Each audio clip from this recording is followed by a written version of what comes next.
Tanglad po ay pwedeng gawing tsaa. Ano naman yung benepisyo na makukuha ng iyong katawan? Ito po at ituturo namin. Isa-isa. Okay?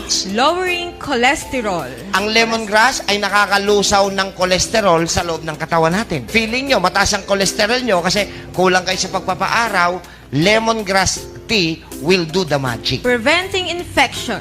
Napakataas ng antibacterial and antivirus property po ng lemongrass. So pag umiinom kayo niyan at kung may bacterial infection kayo, mapapansin nyo kung kayo ay may sugat, mabilis gumagaling ang sugat.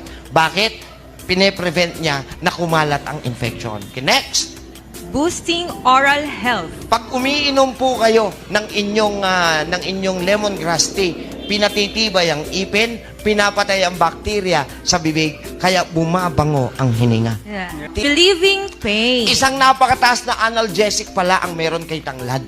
Kaya kung kayo ay mahilig magtanglad, if you do have pain at uminom kayo ng lemongrass tea, i-relieve niya yung pain ninyo. Next, boosting red blood cell levels. Kung mababa po ang RBC ninyo or hematocrit, malaki po maitutulong ng lemongrass tea para po paangatin yung level